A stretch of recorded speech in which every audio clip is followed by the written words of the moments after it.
I'm Haley Taylor, and you're listening to the Rough Draft Diaries.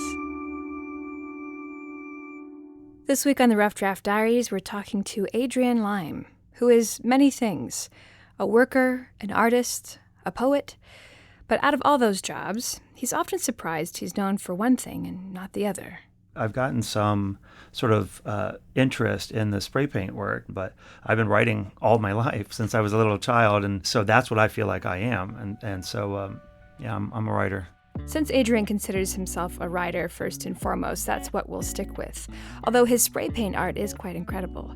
But the writing came first and at a young age. When he was younger, Adrian's parents made all the kids read 20 pages of a book of their choice every day before dinner. Adrian found a workaround by choosing poetry. There's usually less words on a page of poetry than there is on a novel, so the reading is less, but the page count still counts.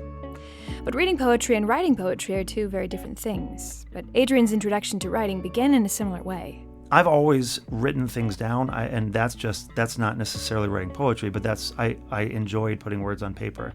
I used to do note cards with the specs from fighter planes. I'd get my mom's typewriter out and I'd put little note cards, and I'd write all their wingspan and their engine horsepower, and I don't know why, but I like to do that. When I would feel something, when I would think something, I wanted to tell somebody something, instead of perhaps telling somebody something, I would write it down.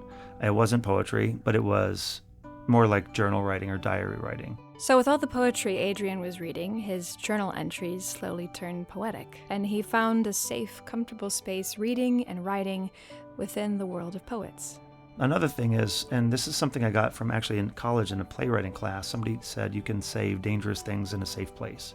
And I think that was true. When my life was unstable, I wasn't writing as much or as clearly, but when I was in a stable place throughout my life, that's when I wrote voraciously, because it was like, you can do it, you have a breath, and I do that at work as well. I'm on the assembly line, so if there's and in fact I have a poem literally written about this. You might have 10 seconds to write down, so I'm ready, and then when the line stops, I run over, I write down whatever I can get out. So it's kind of like that feast and famine, where when you have that moment of clarity, you get that down as quickly as you can. And if not, it passes, and then there'll be another one coming along. Adrian works at Jeep on the assembly line, like he mentioned, which was not ideal initially for a poet. But in the end, it turned out to be a blessing in disguise. In 2013, a position at Jeep came open, and they were hiring a huge hiring. I applied for that. I didn't want to do it. I've worked manual labor half of my life.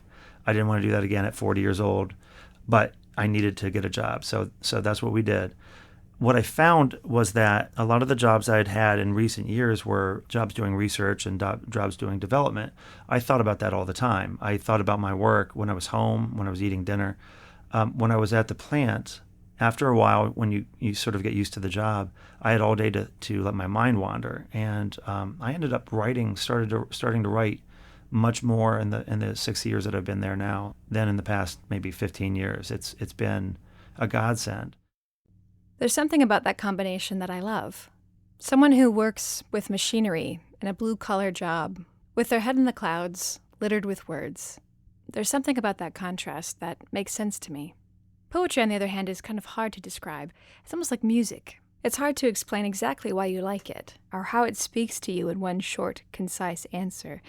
But maybe it's hard for me to answer because I'm not a poet. So I'm passing on the hard questions to the professionals, asking Adrian what poetry means to him.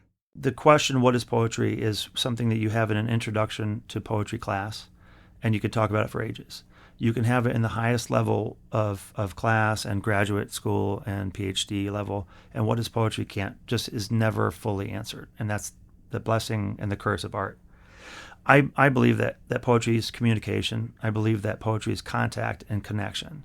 So when you hear, and I tell you, especially open mics, you go to an open mic and you can hear some just terrible stuff, and you can hear some lovely stuff, but all of it is somebody up there doing that work.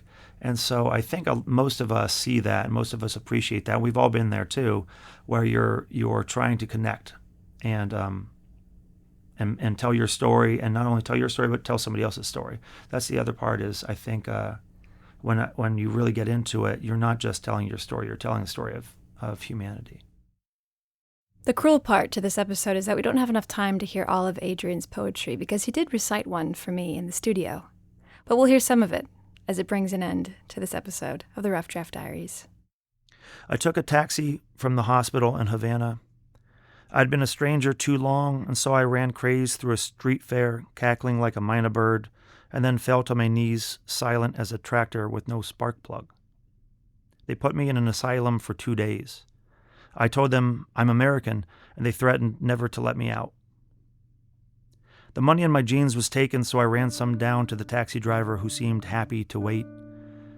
He was happy to be paid. Mrs. Gaetti was happy I was back. It's December, and the kitchen smells like cinnamon. I want to eat a tomato and a nectarine. I settle for a cup of chili beans, a piece of dry flatbread, a glass of beer. I yawn, and my eye catches sight of the Mother Mary, the copper statuette. I'm Haley Taylor, and thanks for listening to this episode of the Rough Draft Diaries.